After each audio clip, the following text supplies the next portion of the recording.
Hi bro. Mayabazar 1957లో కదిరి వెంకటరెడ్డి గారి దర్శకత్వం వహించిన మహాభారతం ఆధారంగా తెరకెక్కిన పౌరాణిక చిత్రం. బలరాముడు శ్రీకృష్ణుల చెల్లెలు అర్జునుడి భార్య సుభద్ర తన కొడుకు అభిమన్యుడితో పాటుగా పుట్టిల్లైన ద్వారకా వస్తుంది. బావమరదళ్ళైన అభిమన్యుడు శశిరేఖ చిన్నప్పటి నుండి కలిసిమెలిసి ఆప్యాయంగా మసులుకుంటుంటారు. బల పరాక్రమంలో పాండవుల వారసునిగా నిరూపించుకుంటున్న అభిమన్యుడిపై ముచ్చటపడిన సందర్భంలో కృష్ణుడి ప్రోద్బలంతో సుభద్ర అన్నగారైన బలరాముడిని వరం కోరుకొని తన కొడుకు అభిమన్యుడికి శశిరేఖను ఇచ్చి పెళ్లి చేసే విషయంలో మాట తీసుకుంటోంది. ఆ పైన సుభద్ర అభిమన్యుడు ఇంద్రప్రస్థానికి తిరిగి వెళ్ళిపోతారు. ఇంద్రప్రస్థంలో జరిగిన రాజసూయ యాగంలో అగ్రతాంబూలం అందుకొని తిరిగి వచ్చిన శ్రీకృష్ణుడు ధర్మరాజు పంపిన సత్యపీఠాన్ని బలరాముడికి, ఇంకా అభిమన్యుడు పంపిన ప్రియదర్శినిని శశిరేఖకి ఇస్తాడు. సత్యపీఠం అంటే లై డిటెక్టర్ లాంటిది. దాని మీద నించుంటే మనకి తెలియకుండానే అన్ని నిజాలు చెప్పేస్తాం. ప్రియదర్శిని అంటే ల్యాప్టాప్లా ఉండే ఒక డివైస్. అది ఓపెన్ చేస్తే నిజంగా మన మనసులో ఎవరిని ఇష్టపడతామో వారు కనబడతారు. అప్పటికీ పెరిగి పెద్దయిన శశిరేఖకు ప్రియదర్శినిలో తన ప్రియుడైన అభిమన్యుడు కనిపిస్తాడు. రాజసూయ యాగంలో పాండవుల వైభవాన్ని, తనకు జరిగిన పరాభవాన్ని తలుచుకొని అసూయ చెందే దుర్యోధనుడికి శకుని తన పాచికల విద్య ప్రదర్శించి జూదంలో పాండవులను ఓడిద్దామని సలహా ఇస్తాడు. మాయా జూదంలో పాండవులు రాజ్యాన్ని, సంపదని తమని, చివరికి ద్రౌపదిని కూడా ఓడిపోయి ద్రౌపది వస్త్రాపహరణం జరిగి ద్రౌపదికి తీవ్ర అవమానం జరుగుతోంది. ఆ పైన రాజ్యం కోల్పోయి 12 ఏళ్ళు వనవాసానికి వెళ్తారు. రాజ్యసంపదలు కోల్పోయి సుభద్ర అభిమన్యుడితో సహా తన పుట్టిల్లైన ద్వారకాకి తిరిగి వస్తుంది. అంతకి ముందే కృష్ణుడి ద్వారా ఈ వివరాలు తెలిసిన బలరాముడు హస్తినాపురం వెళ్ళి కౌరవులను మందలించి పాండవుల రాజ్యాన్ని వారికి ఇప్పిస్తానని ఆగ్రహావేశాలతో బయలుదేరుతాడు. బలరాముని మనస్తత్వం తెలిసిన శకుని, దుర్యోధనుడు, దుశ్శాసనుడు, కర్ణుడు బలరాముడికి అతి మర్యాదలు చేసి పాండవులు బలరాముడిని అవమానిస్తూ మాట్లాడారని, లేనిపోనివన్నీ కల్పించి చెప్పి తమ విజయం ధర్మంగా జరిగిందని నమ్మిస్తారు. అంతేగాక దుర్యోధనుడి కుమారుడు లక్ష్మణ కుమారుడు తనకు శశిరేఖను ఇచ్చి వివాహం చెయ్యాలని వరం కోరుకుంటాడు. అప్పటికి పొంగిపోయి ఉన్న బలరాముడు అంగీకరిస్తాడు. పాండవుల రాజ్యసంపద పరుల పాలైంది. శశిరేఖ ఏ వైభవం లేకుండా ఉండాల్సి వస్తుందని భయపడుతున్న బలరాముని భార్య రేవతి ఈ వార్తతో సంతోషిస్తుంది. తన కూతురు శశిరేఖ బావ అభిమన్యుడితో తిరగకుండా కట్టడి చేయడం ప్రారంభిస్తుంది రేవతి. కానీ వీరి కన్నుగప్పి శశిరేఖ అభిమన్యుడు విహరిస్తూనే ఉంటారు.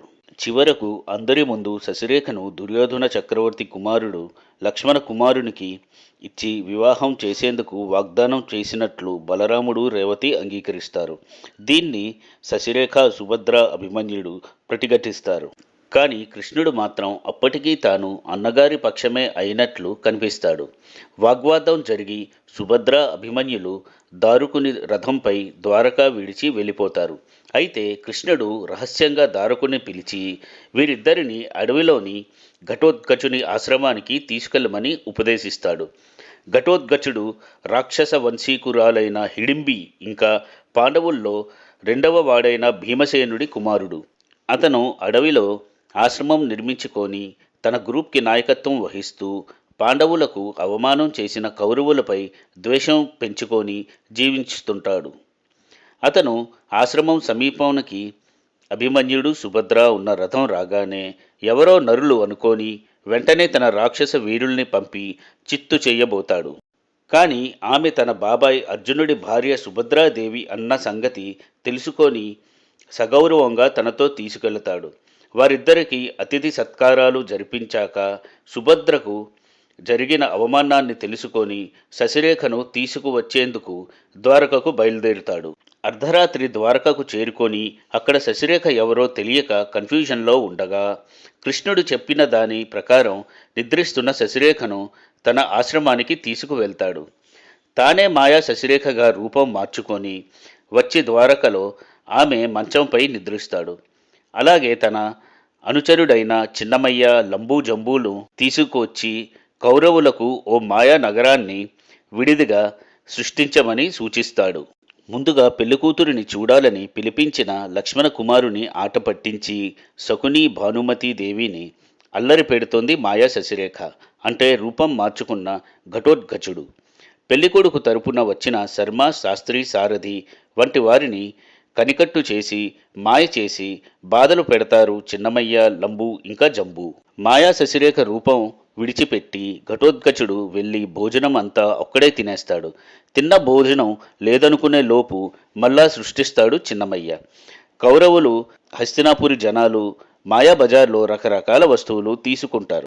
మాయా శశిరేఖ లక్ష్మణ్ కుమారుడితో పెళ్లి వేడుకల్లో కాలు తొక్కేటప్పుడు, చెయ్యి పట్టుకునేటప్పుడు మోటుగా చేసి బాధలు పెడుతోంది.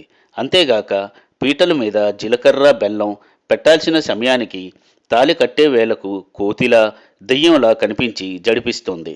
కౌరవులకు, యాదవులకు వాగ్వాదం ప్రారంభమై చివరకు సత్యపీఠాన్ని తెప్పించి దానిపై శకునిని నించోబెట్టగానే దాని ప్రభావంతో శకుని తాను చేసిన అకృత్యాలు, ఈ పెళ్లి విషయంలో చేసిన పన్నాగాలు బయటపెడతాడు. అంతటితో ఆ వివాహం ఆగిపోతోంది. ఘటోత్కచుడు నిజరూపం ధరిస్తాడు.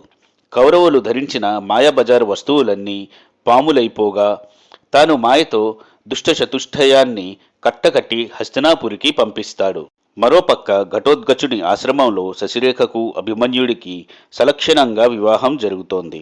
ఆ వివాహానికి బలరాముడు, రేవతీదేవి, శ్రీకృష్ణుడు, రుక్మిణీదేవి, ఘటోత్కచుడు తదితరులు తరలివచ్చి నూతన దంపతులను ఆశీర్వదిస్తారు.